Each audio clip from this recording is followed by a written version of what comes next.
Olá pessoal, tudo bem? Como é que vocês estão? Bom, hoje nós vamos fazer uma conversa muitíssimo interessante. Vocês sabem que de tempos em tempos eu trago alguém aqui para conversar comigo, para a gente trocar ideias e para a gente poder ver coisas diferentes e coisas fora da caixa. Então o que a gente vai estar falando hoje? Nós vamos estar falando hoje com um grande amigo meu, José Bailes, que é terapeuta cognitivo comportamental. E por que eu trouxe um terapeuta cognitivo comportamental para conversar comigo hoje especificamente? Porque eu percebo muitas vezes as pessoas cometendo erros básicos na condução das suas vidas financeiras e de tanto ver as pessoas cometendo esse tipo de erro, eu comecei a perguntar por que as pessoas fazem isso. Muitas vezes pessoas extremamente inteligentes, extremamente hábeis naquilo que elas sabem fazer profissionalmente, se destruindo. E vou dar um exemplo. Eu tive um grande professor meu, lá no Hospital de Clínicas, que simplesmente foi um dos primeiros cirurgiões gerais aqui do Rio Grande do Sul e ganhou muitíssimo dinheiro, porque ele operava numa época em que os pacientes eram completamente particulares, existia pouquíssimo convênio na época, sabe, Bales? E simplesmente foi professor da cirurgia geral por muito e muito tempo. E eu encontro ele aos 82 anos de idade, fazendo plantão de 24 horas numa cidadezinha aqui do interior, uma cidadezinha que tinha 15 mil habitantes. Eu encontro ele lá no meio do plantão. Aí eu olhei assim, professor, mas o que o senhor está fazendo aqui? Aos 82 anos de idade, com um plantão de 24 horas, o que aconteceu?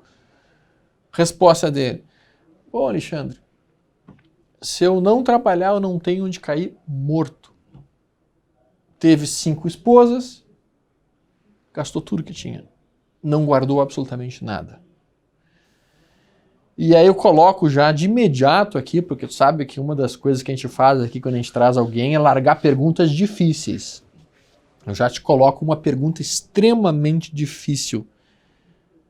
José, por que médicos, profissionais liberais que sabem que precisam providenciar a sua aposentadoria, que precisam guardar dinheiro, que precisam não gastar tudo o que ganham, simplesmente cometem o erro de gastar e torrar tudo? Por que eles fazem isso? Por que eles não adquirem um hábito saudável de guardar dinheiro todos os meses? Existe alguma coisa cognitiva, comportamental que poderia ser realizada nesse cenário? Certamente, Stormer. Por que algumas pessoas têm sucesso na vida, têm sucesso no amor, têm sucesso em certas áreas e em outras não? A resposta é uma só: maturidade. A pessoa que é madura, ela sabe que antes de colher, ela tem que cavar um buraco, botar semente, hidratar, adubar e, queira ou não queira, vai ter uma boa colheita.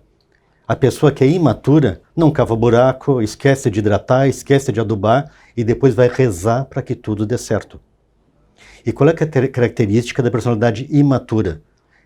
Ela faz dissonância cognitiva. Ela tem informação, ela sabe que deve agir daquela maneira e não consegue agir, porque as suas emoções e o seu intelecto estão correndo em lados opostos. E isso aí é uma coisa que, como eu digo sempre, se tu não te trata, tu te repete. E tu vê a pessoa, por exemplo, a nível pessoal, trocando de companheiro ou companheira e repetindo, excluindo os mesmos tipos de pessoas. Em termos de trader, repetir continuamente os mesmos erros. Um exemplo clássico de dissonância cognitiva é a incapacidade de fazer stop. Sim, exatamente. Por quê? Porque assim as pessoas encaram o stop racionalmente como uma coisa boa, emocionalmente como uma derrota. Sim. Tá? E o stop não é uma derrota. Como é que eu lido com isso no meu consultório? Eu digo para os meus pacientes que são traders, têm esse problema. Atacar numa guerra, qualquer general ataca. Agora, para recuar, tu tem que botar o teu melhor general. Porque ele vai ter que perder o mínimo de terreno, o mínimo de homens, o mínimo de armas e preparar o contra-ataque. Então, na verdade, a gente sabe racionalmente que um trader em 10 operações, se usar stops curtos, pode ter 9 stops. E ainda assim ganha dinheiro na única operação ganhadora. Sim. Mas deixa eu te perguntar, e isso é eu não sei, é uma coisa que eu pensei muito a respeito, assim, e tenho cogitado que talvez o motivo seja um pouco mais complexo. O que eu quero dizer com isso? Eu acho que as pessoas não se preocupam com a sua aposentadoria, ou mesmo não se preocupam em guardar dinheiro, literalmente porque elas incorrem num processo de negação. É um tipo de dissonância cognitiva. Negação, inclusive, da própria morte. Sim. E do próprio ato de envelhecer. Então, de alguma maneira, elas simplesmente acham que vão continuar produzindo a mesma quantidade de dinheiro ou tendo o mesmo tipo de vida pelo resto da vida, simplesmente sem passar pelo processo de envelhecimento, sem passar pelo processo de desgaste da profissão e automaticamente de elevação do custo de vida e de necessidades financeiras no futuro. E aí elas simplesmente não guardam dinheiro porque elas não percebem que vão morrer um dia. Isso é verdade. Ou envelhecer. Ou envelhecer. Né? Isso que tu está falando tem toda a razão. Tá? A negação do envelhecimento e da morte é inerente ao ser humano. Tá? E essa negação faz que a pessoa aja como um avestruz. Sim. Não vai acontecer. Os norte-americanos dizem que o norte-americano médio tem acima do Niágara. O Niágara é um rio relativamente calmo.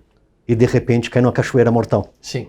Então a pessoa entra, está bem, está tranquila, só que logo ali está a velhice. Não, e aí vem um dado interessantíssimo do Fed. Tá? Interessantíssimo.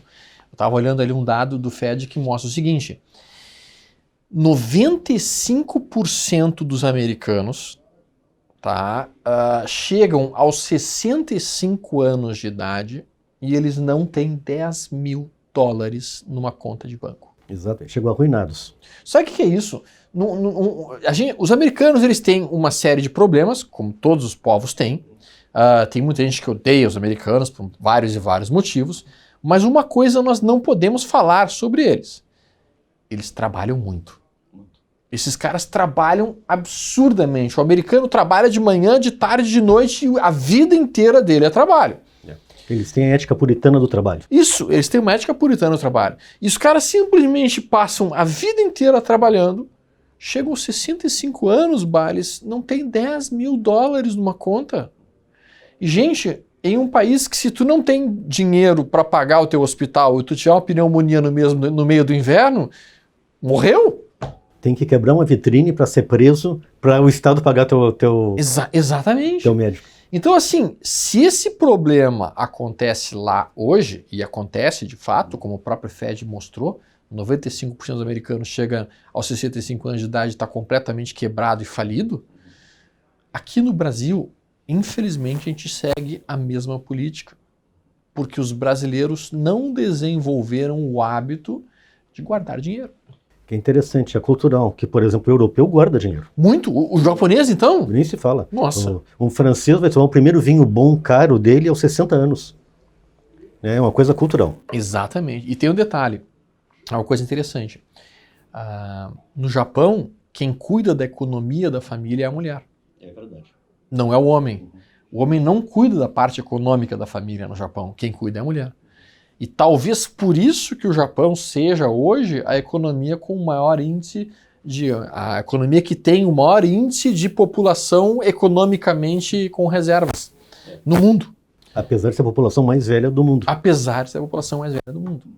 E aí vem um outro problema, Bales. A gente está colocando tudo isso para o pessoal de casa pensar e refletir a respeito, porque é o seguinte: a expectativa de vida nossa está aumentando.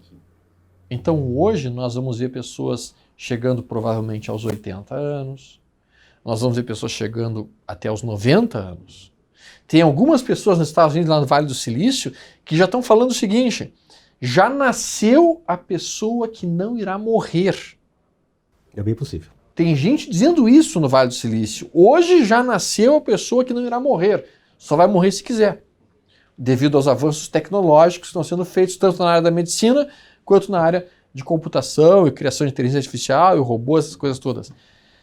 Agora imagina o seguinte: o cara se aposenta aos 65 anos e daí tem mais 30 anos de vida, até os 90, 95, sem receber ou recebendo uma previdência paga pelo governo. Isso é digamos assim, a solução mágica para sérios problemas que nós vamos ter que estar enfrentando mais adiante. É verdade. O envelhecimento populacional é importantíssimo. Até 30 anos atrás, o imperador japonês cumprimentava os centenários. Sim. Agora tem tanto centenário que não cumprimenta mais. Não cumprimenta mais. Eles têm que fazer uma cerimônia no estádio. Pois é.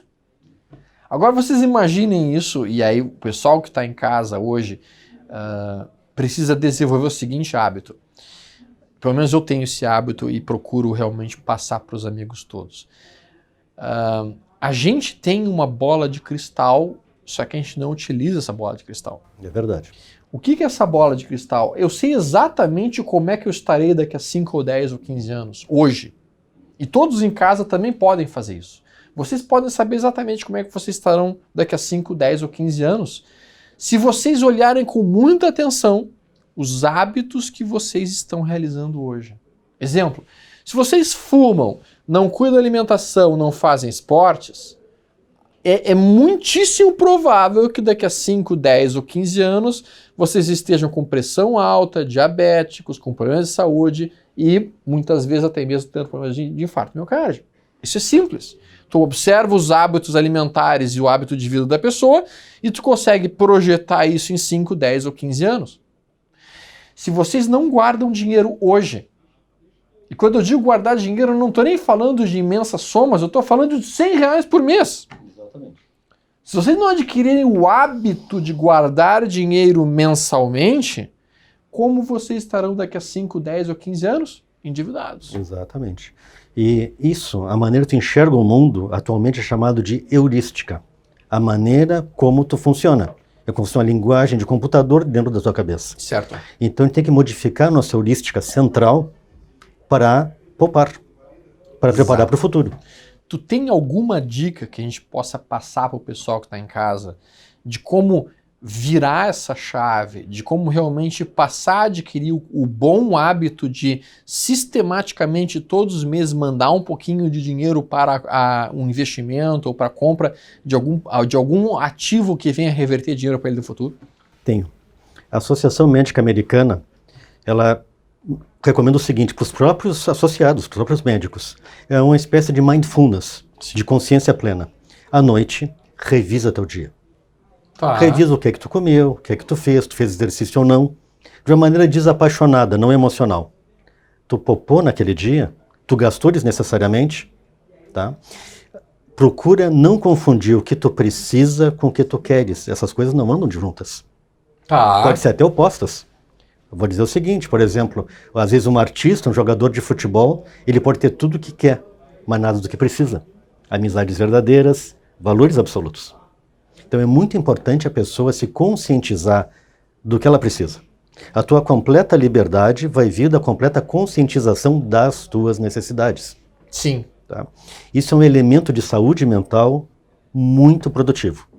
Repetindo, então, final do dia, passa no teu dia, vê o que tu fizeste, de certo ou de errado, até em termos assim de exercício físico, de alimentação. Sim. E econômico. Sim. Será que eu botei dinheiro fora? Será que eu economizei quando eu devia ter economizado? Será que eu guardei dinheiro? Exatamente. Será que eu mandei dinheiro para guardar num determinado investimento? Esse tipo de coisa? Exatamente. Tá? E pode fazer assim no final do mês, fazer uma revisão do mês.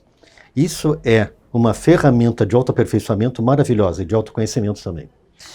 Cara, fantástica essa ideia. Eu realmente nunca tinha... Eu já tinha pensado sobre o conceito de sempre refletir sobre a vida. Eu entendo muito bem que quando tu vive uma vida sem refletir a respeito dela, na verdade tu não está vivendo a vida, tu está apenas passando por ela como um turista, digamos assim, né? Sem passar pelo processo de aperfeiçoamento e de evolução. Aquela imagem do gaúcho, o pastor Garboso a cavalo, assim, um cavalão lindo, e um amigo, onde é que tu tá indo? E ele pergunta pro cavalo. Não tinha nem ideia. Boa. Então, assim, realmente é um conceito interessante e uma excelente dica que então fica para todos os amigos. Bales, nós vamos combinar novas conversas, sem dúvida alguma, muitas focadas especificamente em trade, né, em técnicas e táticas para que o trader consiga ter um melhor desempenho, uma melhor forma de operar, uma melhor forma de enfrentar esse mercado, que a gente sabe que é um mercado mais complexo. e ao mesmo tempo mais desafiante do ponto de vista emocional.